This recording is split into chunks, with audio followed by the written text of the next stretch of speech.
எப்ப பார்த்தாலும் திரு ஸ்டாலினுடைய மகன் உதயநிதி ஸ்டாலின் ஒரு செங்கலை எடுத்துக்கிட்டு இருக்காரு. அதுதான் 3 வருஷமா காட்டிட்டு இருக்கிற. 3 வருஷமா செங்கலை காட்டிட்டு இருக்கிற. எய்ம்ஸ் மருத்துவமனை கொண்டு வர வேண்டும் என்று எங்களுடைய இதய புரட்சி தலைவி அம்மா மத்தியிலே கோரிக்கை வைத்தார்கள். அந்த கோரிக்கையை ஏற்று மத்திய அரசாங்கம் எய்ம்ஸ் மருத்துவமனை மதுரையிலே கொண்டு வந்தது. நாங்களும் அந்த எய்ம்ஸ் மருத்துவமனையை விரைந்து கட்ட வேண்டும் என்று பல முறை நாங்கள் மத்திய அரசிலே வற்புறுத்தி இருக்கிறோம். ஆனால் நீங்கள் என்ன செய்தீர்கள்? இந்த செங்கலை நாடாளுமன்றத்தில் காட்ட வேணும், ரோட்ல காட்டி பிரயோஜனம் இல்ல. அதனால என்ன பயன்? விளம்பரத்திற்காக செங்கலை தூக்கி காட்டுறார். ஸ்கிரிப்ட மாத்தப்பா, கதையை மாத்து, இதையே காட்டிட்டு இருக்க வேண்டாம். 38 நாடாளுமன்றம் உங்களுக்கு தந்தாங்க. 2019 திமுக கூட்டணி கட்சி சேர்ந்த 38 நாடாளுமன்ற உறுப்பினர்கள் உங்களுக்கு வாய்ப்பை தந்தார்கள். இந்த செங்கலை கொண்டு போய் அங்க காட்ட வேண்டியதானே? 38 பேரும் நாடாளுமன்றத்தில் காட்டி நிதி பெற்று அந்த எய்ம்ஸ் மருத்துவமனை கட்டியிருக்கலாம். இல்ல, தில்லு திராணி தெம்பு இல்ல. கேட்க வேண்டிய இடம் நாடாளுமன்றம்.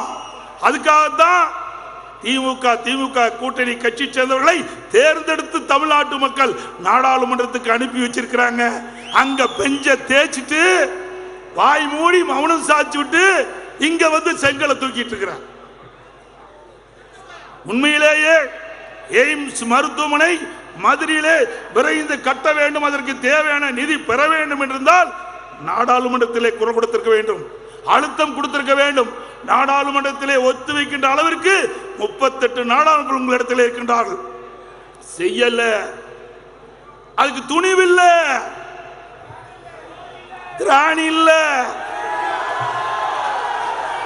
இங்க வந்து செங்கலை புடிச்சுக்கிட்டு மக்கள்கிட்ட வித்த காட்டிட்டு இருக்கிற. என்ன மக்கள் குடும்பம் வச்சிட்டு இருக்க நினைக்கிறியா? தமிழ்நாட்டு மக்கள் அறிவாளிகள், தமிழ்நாட்டு மக்கள் விவரமானவர்கள். நீ சொன்னதெல்லாம் நம்பருக்கு தயாரா இல்ல.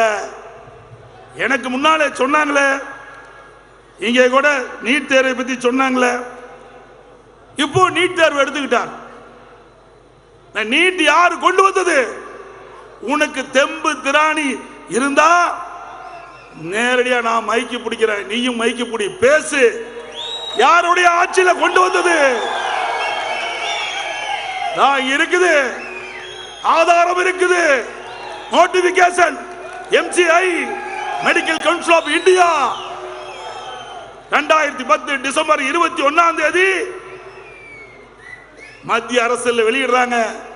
அப்ப மத்தியில காங்கிரஸ் ஆட்சி, திமுக இணை அமைச்சர் நாமக்கல் காந்தி செல்வன் இருக்கிறார். அப்பத்தாயா நீட் தேர்வு கொண்டு வந்தது திமுக. அப்போ ஆட்சியிலிருந்து காங்கிரஸ் கட்சி 2 பேரும் மாறி மாறி பொய்ய பேசி மக்களை ஏமாற்றுகின்ற கட்சி திராவிட மாடல் கட்சி என்று சொல்லுகின்ற திமுக கட்சி.